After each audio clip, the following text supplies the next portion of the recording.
fanompoam-pivavahana ho an'Andriamanitra iarahana amin'ny communauté évangélique indépendante de Madagascar na ny CEIM Antananarivo.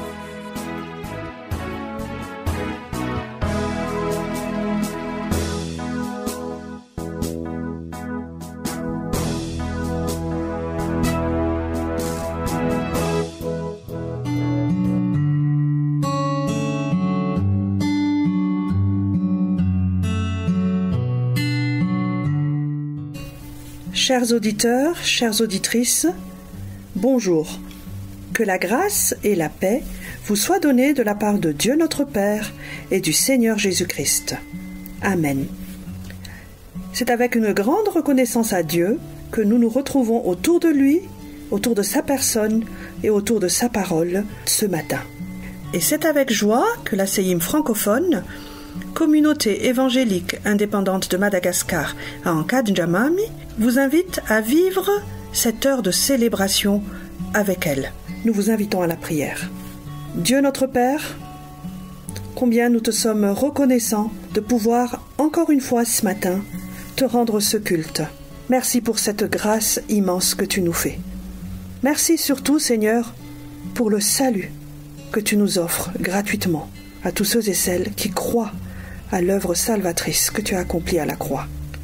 Nous venons à toi, Seigneur, ce matin, réalisant bien que toi, tu es un Dieu saint et que nous sommes des pécheurs. Nous voulons nous humilier devant ta sainteté et te confesser tous nos péchés. Seigneur Jésus, viens nous purifier, viens nous pardonner pour les péchés conscients ou inconscients, volontaires même ou involontaires. Ta parole nous promet que si nous confessons nos péchés, tu es fidèle et juste pour nous les pardonner. Merci Père d'accueillir notre culte et de nous voir à travers le sang de Jésus qui a coulé pour nous racheter. Que tu sois glorifié à travers ce que nous voulons t'offrir ce matin. Viens nous rejoindre chacun d'entre nous là où nous nous trouvons alors que nous t'offrons ce culte. Il y a ce chant, Seigneur, qui nous rappelle que oui, toi tu es un Dieu saint, puissant et tu es digne d'être loué. Tu es le Seigneur des seigneurs, tu es le roi des rois, tu es Dieu de toutes choses et nous t'aimons. Emmanuel, Dieu avec nous. Nous venons t'adorer, nous voulons nous prosterner devant ta face, toi le prince de paix, toi l'agneau immolé. Tu es vivant, tu es souverain, tu régneras toujours car tu es l'Éternel. Tu es l'alpha, l'oméga, le début, la fin. Tu es notre sauveur, notre Messie, notre meilleur ami. Tu es notre prince de paix et nous voulons vivre notre vie pour toi. Nous te glorifions dans le saint nom de Jésus-Christ, notre Seigneur et notre Sauveur. Amen. Dieu, tu es saint. Dieu, tu es saint. Dieu, tu es saint. Tu es puissant. Tu es puissant. Tu es digne.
nous allons lire ensemble le psaume de David, le psaume 139.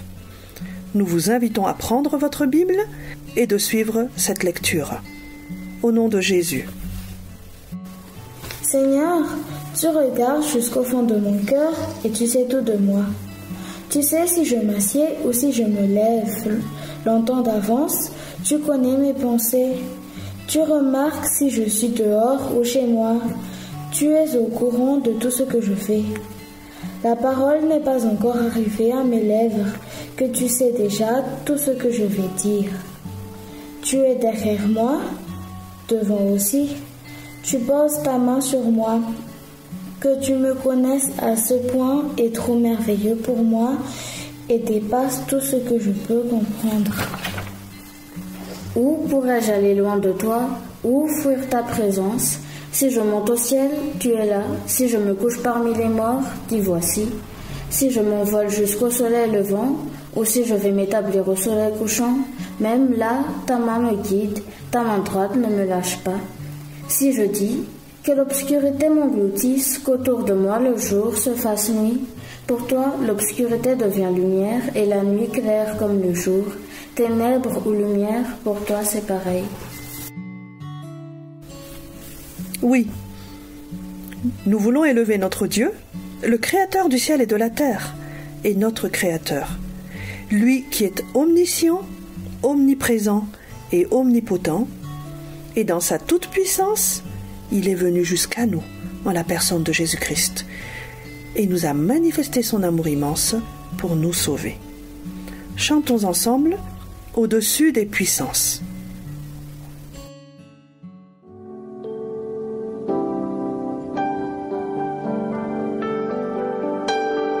Au-dessus des puissances, au-dessus des rois, au-dessus de la nature et de la création, au-dessus de tous les plans des hommes sages, bien avant le monde tu existais. Au-dessus des royaumes, au-dessus des trônes, au-dessus des merveilles que ce monde a connues, par-dessus tous les trésors de la terre,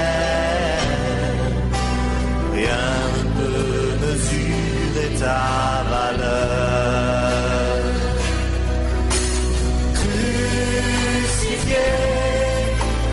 Seul abandonné, tu as souffert, méprisé, rejeté, telle rose, foulé par nos pieds. Tu m'as sauvé, tu m'as aimé, par-dessus tout.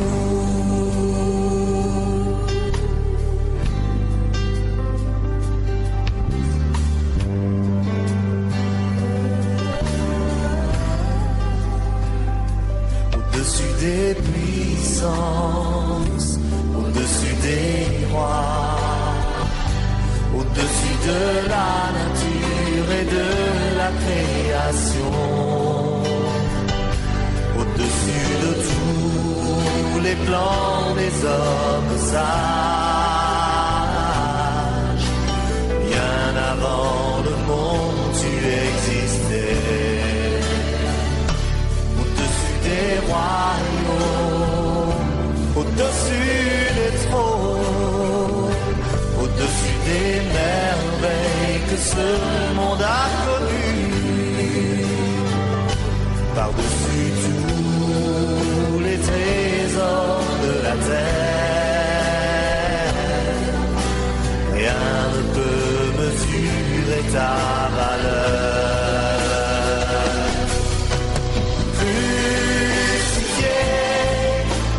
Seul abandonné, tu as souffert, méprisé,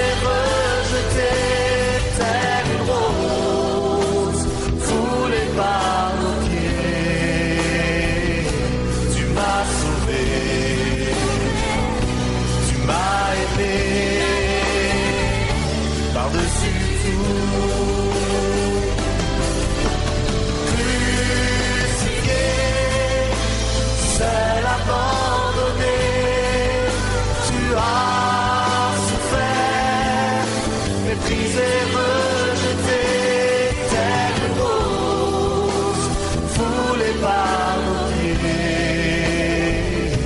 tu m'as sauvé, tu m'as aimé par-dessus tout.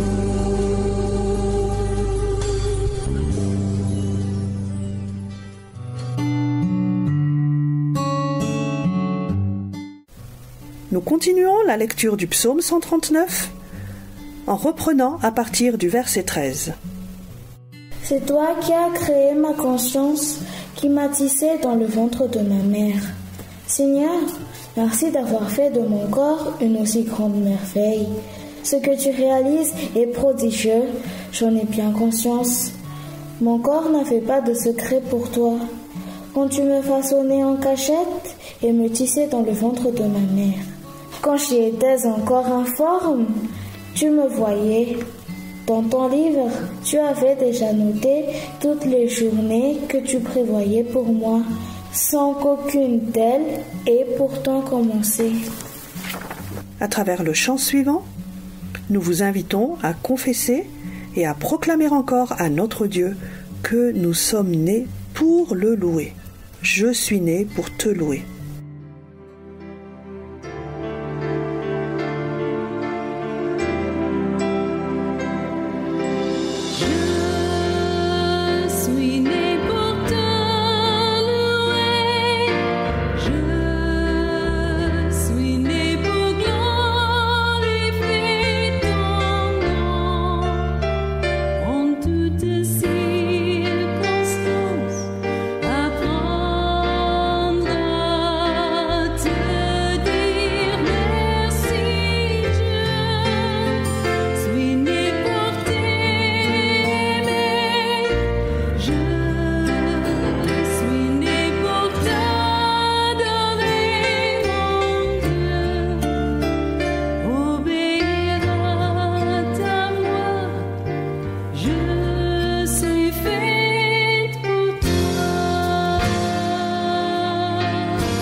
Merci Seigneur pour la vie que tu m'as donnée. Merci d'utiliser cette vie pour ta gloire. Ma vie, Seigneur, est à toi. Je te loue, oh mon Dieu, je te loue aujourd'hui et à jamais.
est difficile de te saisir par la pensée. Oh Dieu, il y a tant de points à considérer. Comment pourrais-je les compter? Il y en a plus que de grains de sable. Même si j'arrivais au bout de mon calcul, je n'aurais pas fini de te comprendre. Oh Dieu, tu devrais supprimer les méchants et chasser loin de moi ces meurtriers. Ils parlent de toi pour intriguer et prononcent ton nom pour mentir.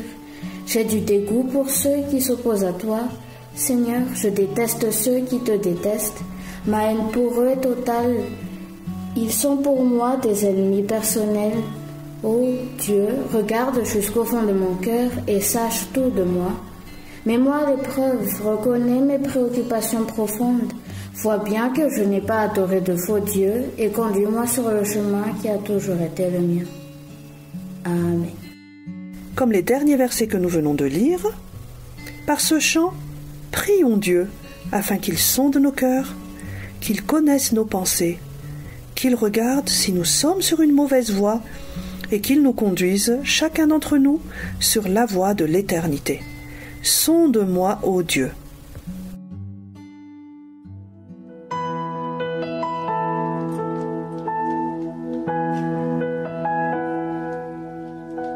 Au sonde-moi, ô Dieu,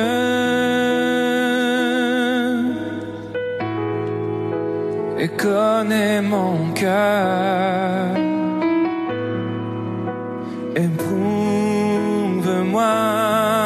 Seigneur,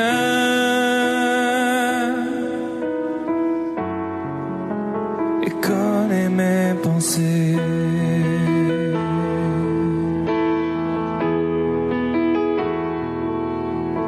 Oui, sonde-moi, ô Dieu,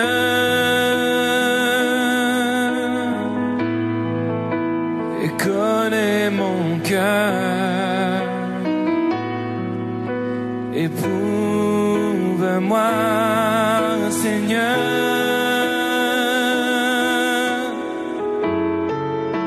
et connais mes pensées.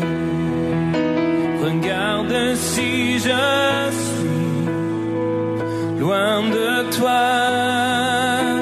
Regarde si je suis sur une mauvaise voie. Regarde si je suis loin de toi et conduis-moi dans toutes tes voies pour l'éternité.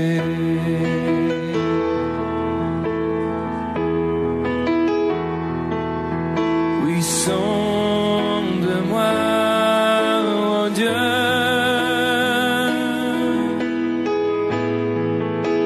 et connais mon cœur.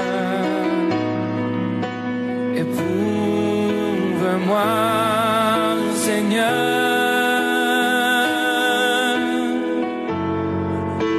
et connais mes pensées. Regarde si je suis loin de toi. Regarde si je suis sur une mauvaise voie. Regarde si je suis loin de toi et conduis-moi.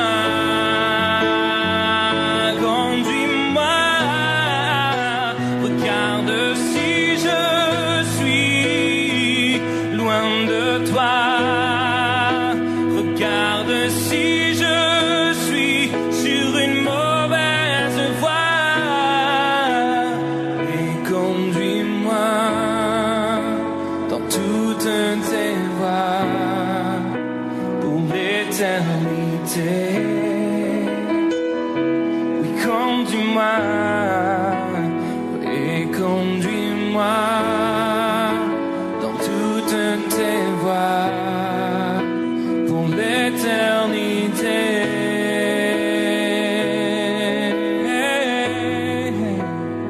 Et conduis-moi dans toutes tes voies pour l'éternité.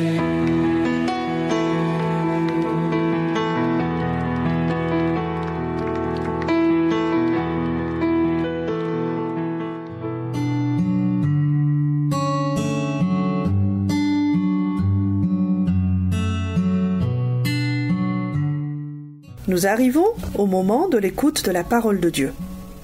Nous connaissons bien la parabole du semeur que Jésus a racontée à la foule devant ses disciples dans l'Évangile selon Matthieu au chapitre 13. Les graines semées qui pour certaines étaient tombées sur le bord du chemin, d'autres sur le sol rocailleux, d'autres encore parmi les ronces, et enfin certaines sur la bonne terre. Ensuite, Jésus a pris le temps de leur expliquer la parabole. Et au verset 23 de Matthieu 13, donc, nous lisons « Un autre, enfin, a reçu la semence sur la bonne terre. C'est celui qui écoute la parole et la comprend. Alors, il porte du fruit.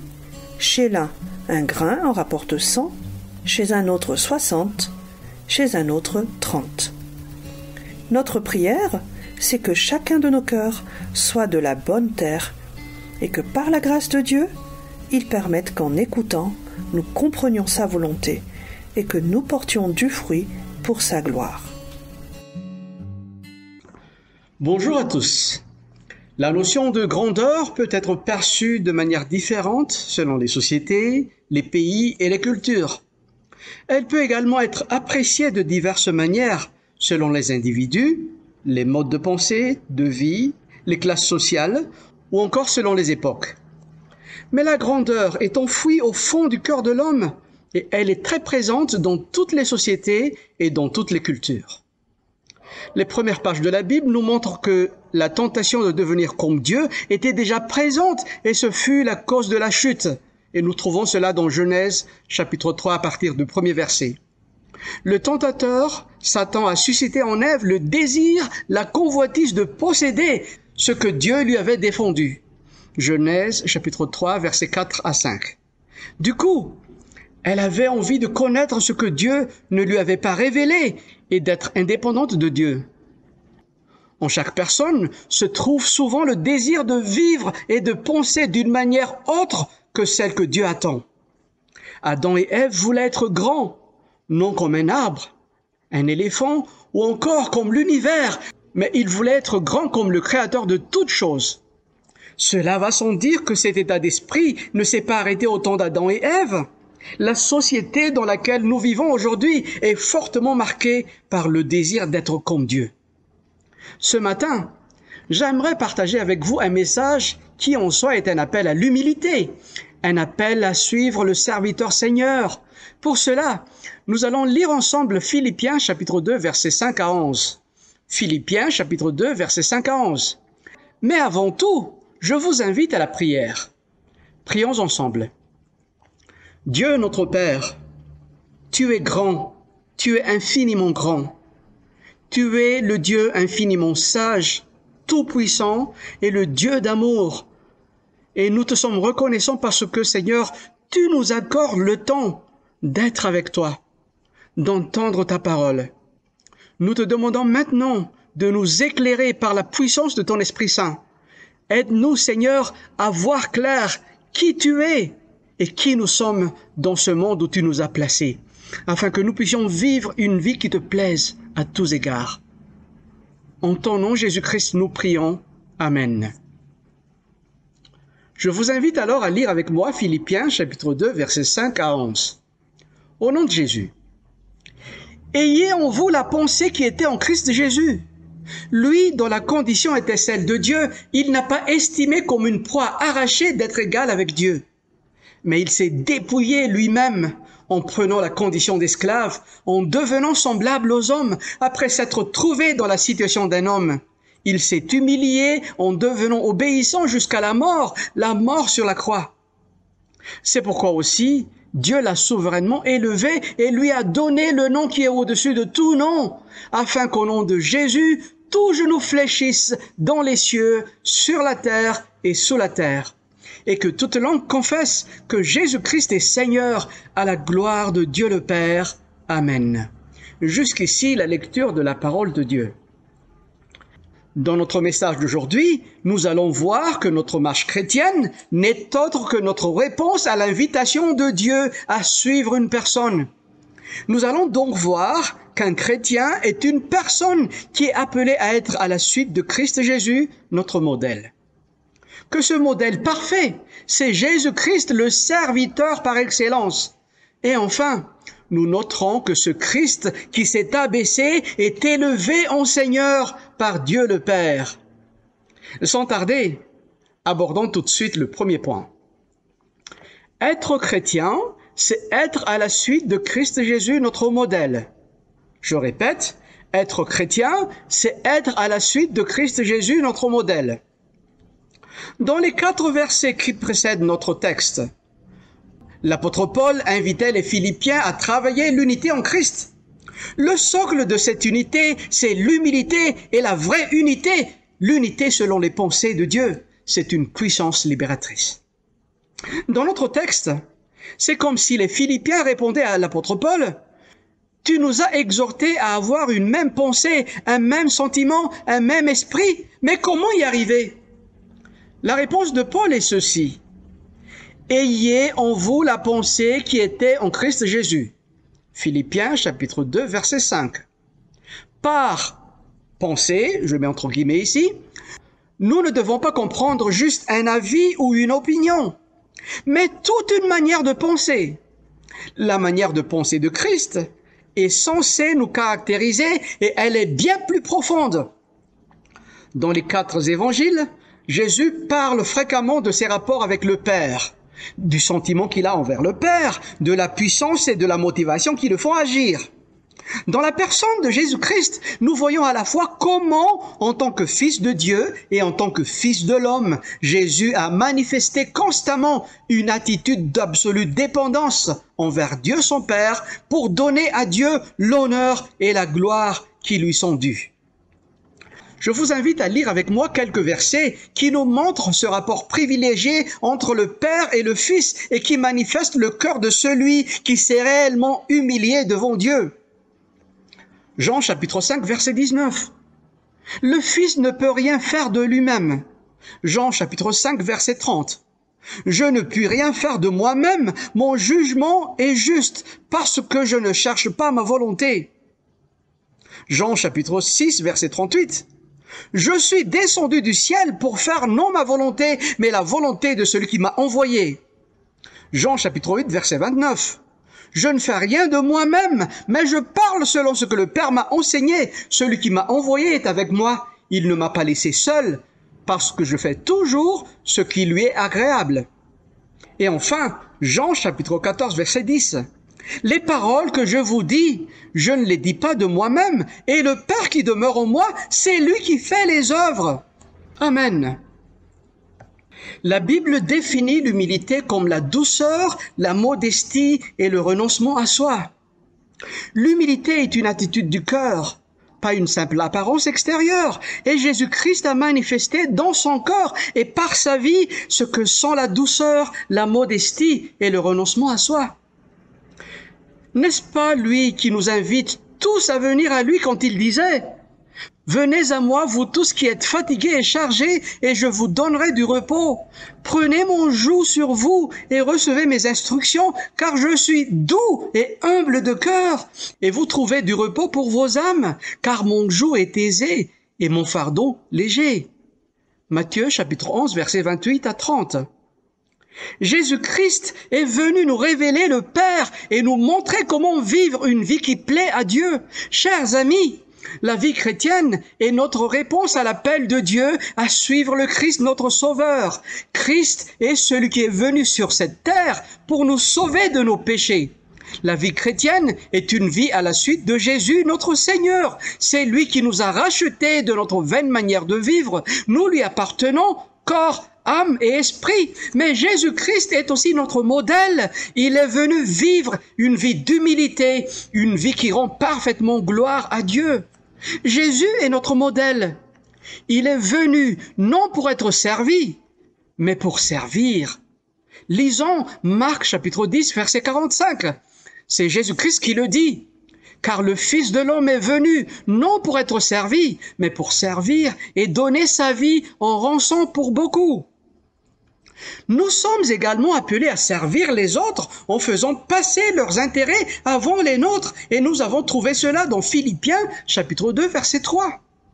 Cette attitude exclut toute ambition égoïste et prétention, ainsi que les tensions qui peuvent émerger de nos tentatives de nous justifier et de nous défendre. Jésus n'a pas eu honte de s'humilier afin d'être notre serviteur. Et nous trouvons l'exemple dans Jean chapitre 13, versets 1 à 16, même jusqu'à la mort sur la croix. C'est la suite de notre passage, Philippiens chapitre 2, verset 8. Dans son humilité, Jésus a toujours obéi à son Père. De même, les chrétiens sont appelés à être humbles et prêts à renoncer à toute forme d'égoïsme et d'orgueil pour se soumettre à Dieu et à sa parole.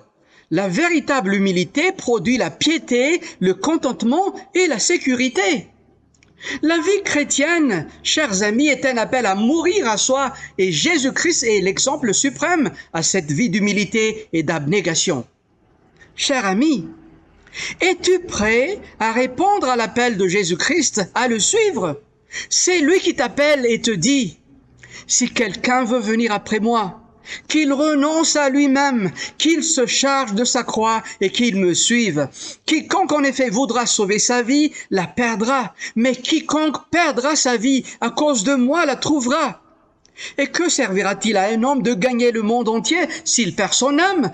Ou que donnera un homme en échange de son âme? » Matthieu chapitre 16, versets 24 à 26. Nous venons de voir qu'un chrétien est une personne qui est appelée à être à la suite de Christ Jésus, le modèle parfait de l'humilité. Maintenant, voyons comment Jésus a concrètement vécu cette vie d'humilité. Le deuxième point de notre prédication est donc Jésus-Christ est le serviteur par excellence. Encore une fois, Jésus-Christ est le serviteur par excellence. Relisons les versets 6 à 8 de notre passage dans Philippiens chapitre 2. Lui, Jésus-Christ, dont la condition était celle de Dieu, il n'a pas estimé comme une proie à arracher d'être égal avec Dieu, mais il s'est dépouillé lui-même en prenant la condition d'esclave, en devenant semblable aux hommes. Après s'être trouvé dans la situation d'un homme, il s'est humilié lui-même en devenant obéissant jusqu'à la mort sur la croix. Quelle était donc cette pensée qui était dans le Christ Jésus? On peut répondre à cette question par les 5 mots du verset 8. Il s'est humilié lui-même. La pensée qui était en Christ était diamétralement opposée à celle qui était en Adam. Adam voulait s'élever et devenir comme Dieu.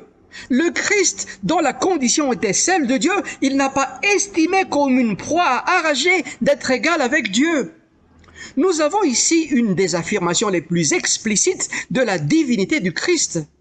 Mais il n'a pas considéré son rang d'égalité avec Dieu comme un avantage à exploiter. La pensée d'Adam était l'exaltation du moi, et il est par conséquent tombé dans le gouffre.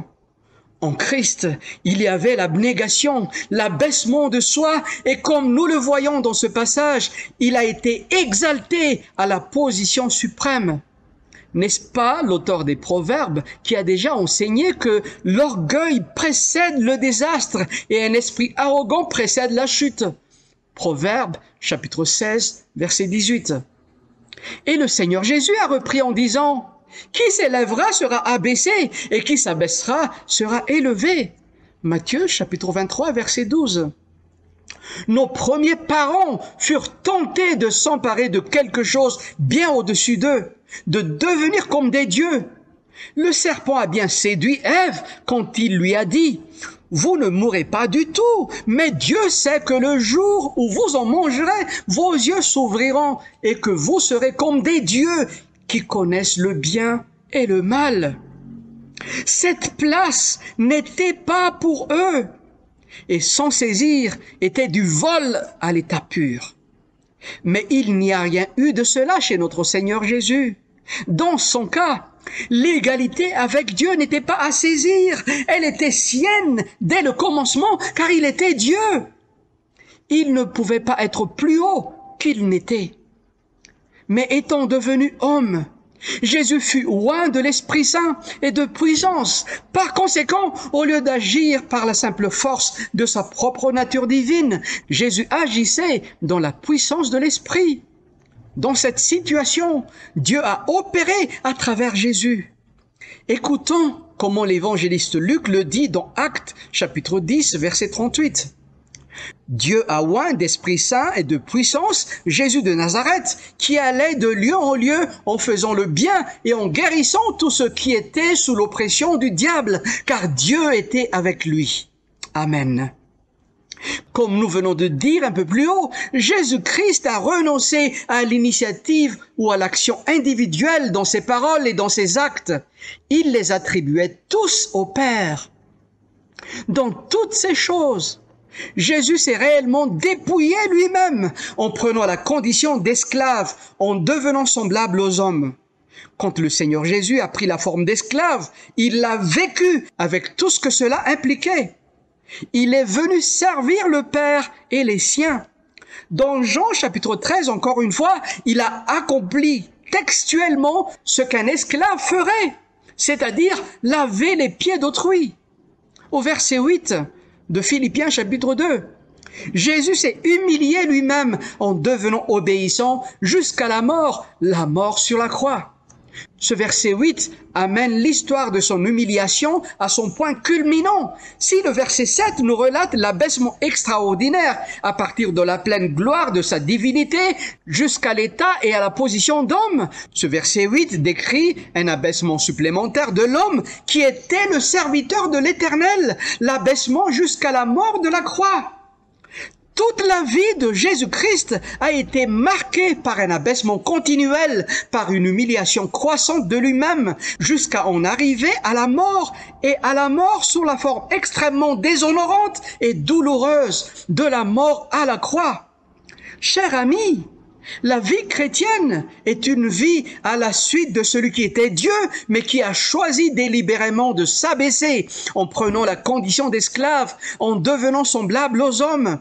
Celui qui s'est humilié lui-même en devenant obéissant jusqu'à la mort sur la croix.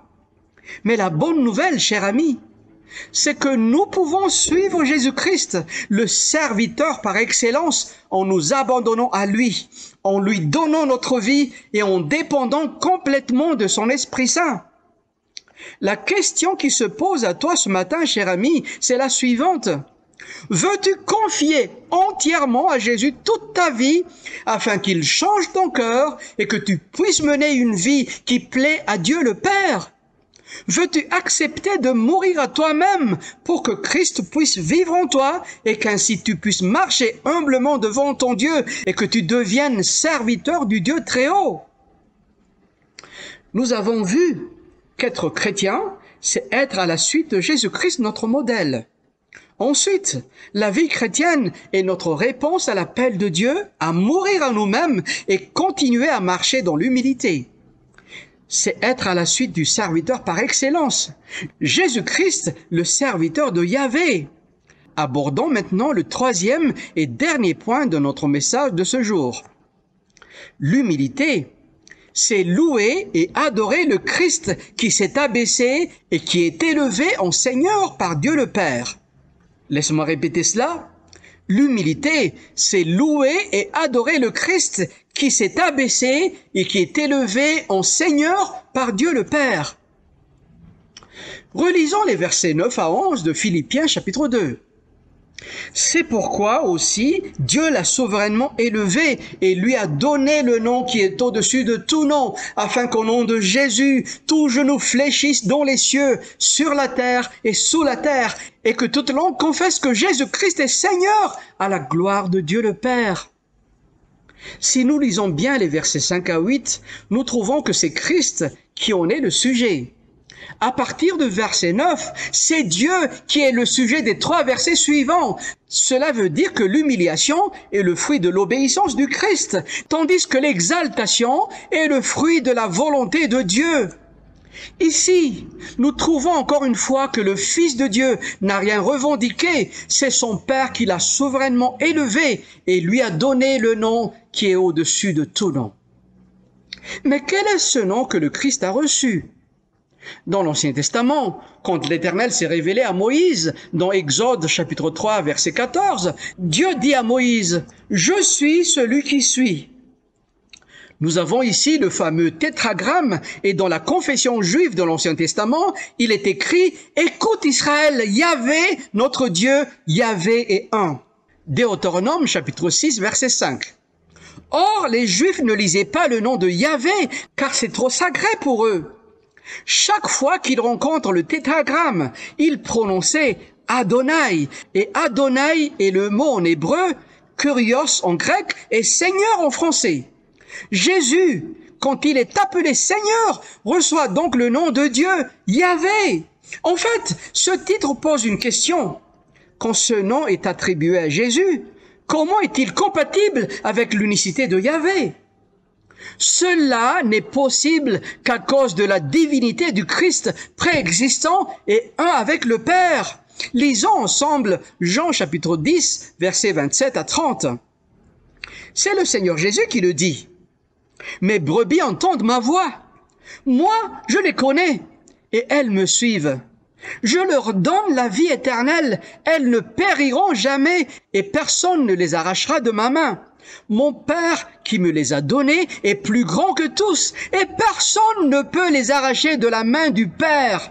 Moi et le Père, nous sommes un. » Quand Dieu a souverainement élevé Jésus-Christ et lui a donné le nom qui est au-dessus de tout nom, c'est afin qu'au nom de Jésus, tout genou fléchisse dans les cieux, sur la terre et sous la terre, et que toute langue confesse que Jésus-Christ est Seigneur à la gloire de Dieu le Père. Ce Jésus, autrefois méprisé et rejeté, a un tel renom que finalement, tout être créé devra s'incliner devant lui et confesser sa seigneurie. Et quand l'univers rassemblé lui rendra hommage, que ce soit de bon gré ou sous une contrainte douloureuse, tout sera à la gloire de Dieu le Père. Quand l'apôtre Jean a reçu la révélation de Jésus-Christ qui a été donnée pour montrer à ses serviteurs ce qui doit arriver bientôt, il a dit dans Apocalypse chapitre 1 versets 7 à 8, « Voici qu'il vient avec les nuées. Tout homme le verra, même ceux qui l'ont percé. Et toutes les tribus de la terre se lamenteront à son sujet. Oui, Amen, je suis l'alpha et l'oméga, dit le Seigneur Dieu, celui qui est, qui était et qui vient, le Tout-Puissant. » Et ici, on parle de Jésus-Christ, celui qui est mort, mais qui est ressuscité et qui vit éternellement.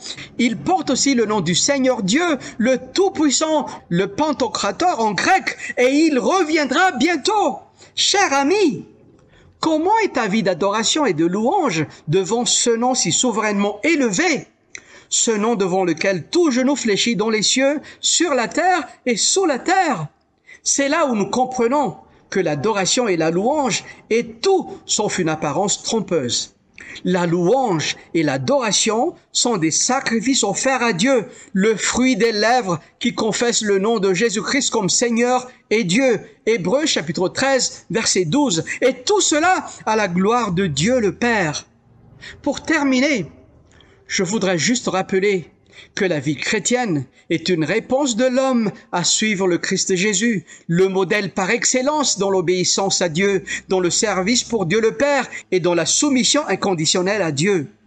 Nous ne pouvons pas mener cette vie comme le Christ l'a fait, sans faille, sans péché par notre propre force. Nous le pouvons en abandonnant à Jésus notre vie et nos désirs, en dépendant entièrement de son Esprit Saint et en lui accordant toute la place qui lui est due dans notre vie. La place du Seigneur, la place de Dieu, la place du Sauveur. La vie chrétienne est une vie d'adoration et de louange à celui qui s'est abaissé en prenant la condition d'esclave, en devenant semblable aux hommes, celui qui s'est humilié lui-même en devenant obéissant jusqu'à la mort sur la croix, mais qui est souverainement élevé et qui a reçu le nom qui est au-dessus de tout nom, afin qu'au nom de Jésus, tout genou fléchisse dans les cieux, sur la terre et sous la terre, et que toute langue confesse que Jésus-Christ est Seigneur à la gloire de Dieu le Père. Bien-aimés en Christ, soyez bénis, et à Dieu seul soit la gloire. Amen.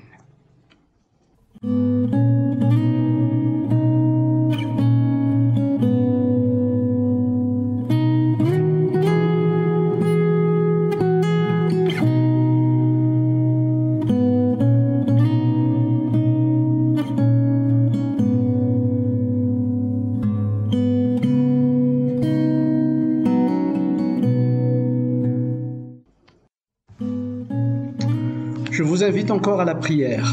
Dieu notre Père, nous te remercions pour ta parole qui est esprit et vérité. Merci Seigneur, car si tu nous parles encore, c'est que tu nous aimes profondément. Nous te demandons, ô Père, d'œuvrer dans chaque cœur qui a entendu ta parole aujourd'hui. Que nos cœurs soient comme une terre réceptive, fertile et qui produit beaucoup de fruits à ta gloire. Que nous puissions considérer avec sérieux et en toute sincérité d'être à la suite de Jésus-Christ notre modèle.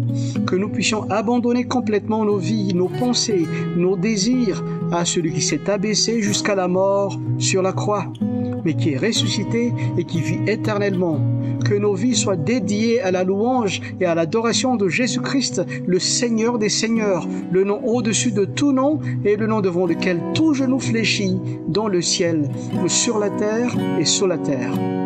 Que ceux qui n'ont pas encore fait la paix avec toi, Seigneur, viennent à reconnaître en Jésus le Sauveur de son âme et le Seigneur de sa vie.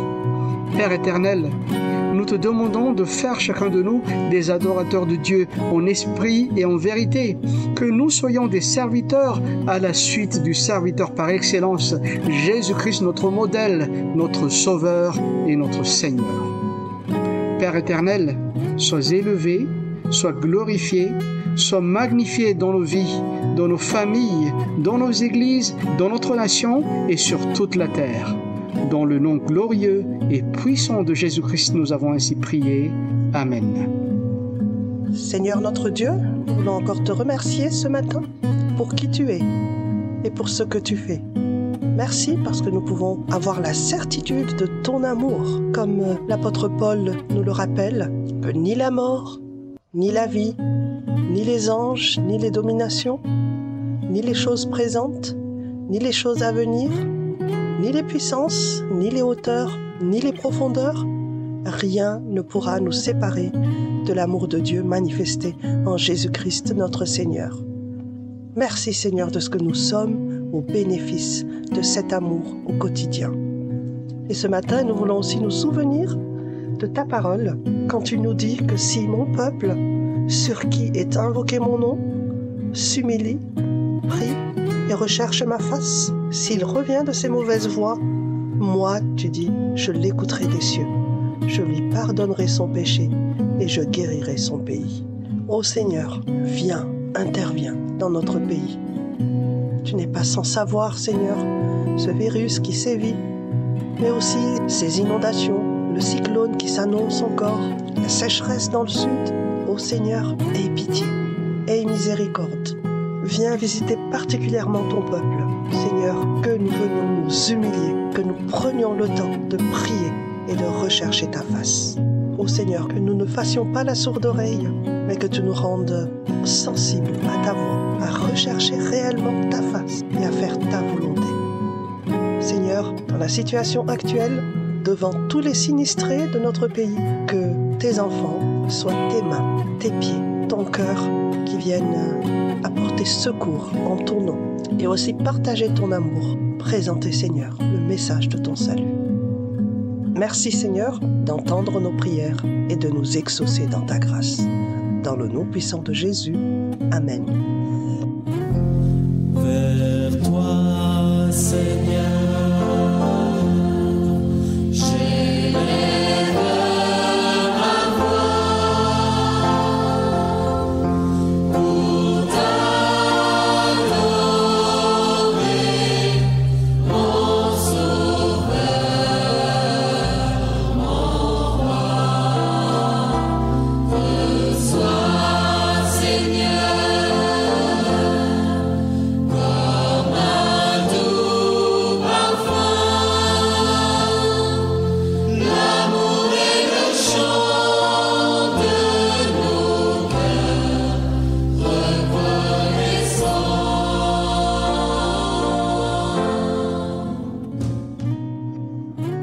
Bien-aimés en Christ, recevez la bénédiction de notre Seigneur. Que la paix et l'amour soient donnés aux frères avec la foi de la part de Dieu le Père et du Seigneur Jésus-Christ. Que la grâce soit avec tous ceux qui aiment notre Seigneur Jésus-Christ d'une manière inaltérable. Amen. Allez dans la paix, dans la joie et dans l'amour de notre Seigneur et soyez tous bénis.